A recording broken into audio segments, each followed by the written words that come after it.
Good morning, guys. I got a lot of messages last night about my most recent video, and I super appreciate everyone's feedback. I'm glad you guys like them, and today I was going to do a blow drying video because a lot of people asked for that. So real quick, I just wanted to show you my eye makeup today. I did the same method and techniques as I showed you yesterday. I just used a warmer palette and skipped the eyeliner. So this is the palette I used today. So warmer, more toffee, pinky tones, and this is the result. So for this blow drying, what we're going to do is, so my hair's been sitting while I did my makeup, washed it, didn't put anything in it, haven't brushed it out or anything. So what I usually tell my clients to do is to start with putting your product in before you even brush it out. I'm going to use my Blonde Rescue. This is like a leave-in conditioner with heat protection, 2 pumps, for my length of hair. I like the Blonde Rescue because you're getting the moisture benefit, reparative benefit for blondes, and heat protection. And then the Keratin Healing Oil hair treatment, just 1 pump of that. And you cocktail them together in your hands. So the hair treatment is an oil, but it's not heavy at all. So even like baby fine hair can use it. You just want to use it sparingly, and it'll give you a lot of light reflection, heat protection, gives that hair the moisture that we take out of it when we wash and use heat. So it's all around good stuff. So for me, I don't like a lot of hold. People who like a lot of volume, you would want to use some kind of root booster or something for hold, mousse maybe. And when you do that, you're generally focusing on everything above the widest part of your head. So you would spray that root booster up here, or if you have mousse, make sure it's really through that top section, and that's what's going to hold the most moisture, or the most volume. So once you work that through, it's much easier to brush your hair out. It almost works like a detangler when you put the product in first. So we'll get that all brushed out. I'm going to start with the middle part because that's how my routine goes. I always start with the middle part so that I can flip the second day and get the volume. So first things first, you want to get as much moisture out as you can without your hair being super dry. The front of it, most people's hair dries faster, so mine's almost dry even though it's been like 10 minutes. But the back is still real wet, so I'm going to get most of the moisture out of there with my hands.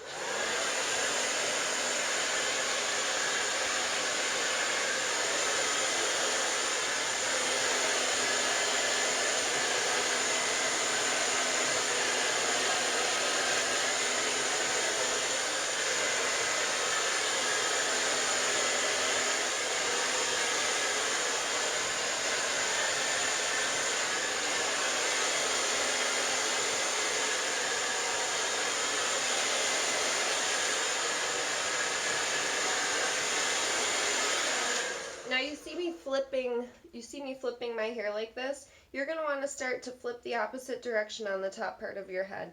That's going to start a little bit of volume at the base, so even if you don't want this big blow dry, it will help just to give you a little bit of lift at the root.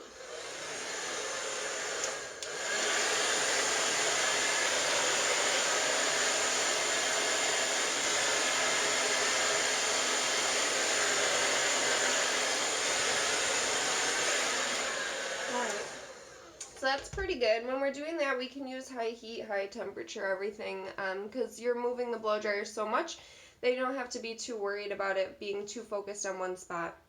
When you get into round brushing, if you're not very good, you'll want to dial it down a little bit, maybe use medium heat and medium pressure, I guess. So let's talk about brushes. Everybody asks what kind of brush should I use. Something like this, a boar bristle, is good for someone whose hair is really hard to control. So when you use a boar bristle brush, you actually lock it in first and then pull through. So this gives you a good grip on hair that's kind of unruly and hard to control. And a natural bristle is nice for shine in the hair. With a nylon bristle like this, you don't really have to do that. The bristles will grab the hair, so you don't have to lock it in first. So this is for someone who has really easy to manage hair or someone who's not as great with the round brush. So I'm going to be using this guy today. It's just easier for me to use at home, but that's totally personal preference. So another thing I want to talk about quick is this cold button.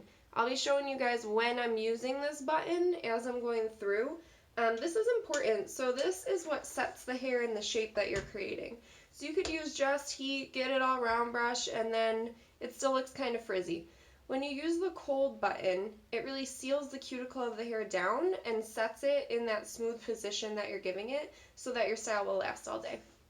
So, I don't like to use clips when I round brush my own hair. That's a personal preference thing too, but I find it's just more things to hassle with. So if your hair is long enough and you can section it like this, that's probably what you should do. I'll start with this guy down here and just kind of show you section by section.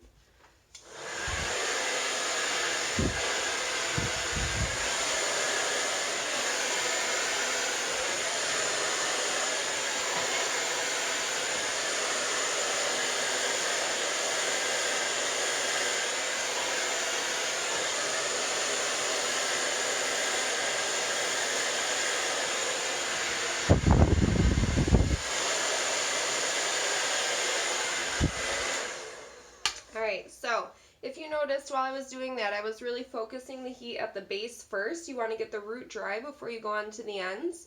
I had my nozzle really pointed down along the brush. That's what seals your cuticle, so these nozzles are important. It gives direction to the airflow. If you don't use the nozzle, the air is going every which way and it can blow the cuticle up, which we want it down and smooth. So when you're focusing the air like that along the brush, it's going to seal the cuticle the whole way down. It's the safest for your hair, and then you'll get a really lasting style and a lot of shine. So, next section here.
So, 3 easy sections for one side of my hair. Now you don't have to take as big of sections, but once you get the hang of it, I find it's easier to do that. When you're not so used to it, smaller sections are going to be better so that you don't get all tangled up in your brush.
pretty easy. You're really just taking the brush, whoop,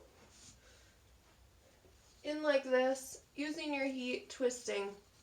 For longer hair, you're going to want to go through with the same kind of sections underneath. When you get to the end of the hair, you'll roll it up, use that cool shot, seal the hair in that position, and then release it. So every length of hair is a little bit different when it comes to blow drying. Shorter hair, you don't have to do so much of that wrapping up and setting. You're just kind of twisting it along the head. So with shorter hair, generally you're going to want more volume than what I do for myself. So what's important is like how I was doing this section up here, you want everything to be on base. So you're lifting up directly off of the head 180 degrees, everything above the parietal ridge here, the widest part of your head. So lifting, setting in that position and letting it go when you have shorter hair. But underneath this bone here, the widest part of your head, you don't have to worry so much about the volume. You can go down a little bit more. So, I know it's kind of hard with blow drying because everybody's hair is different, but if you have any questions, let me know. Hope this helped. Bye, guys.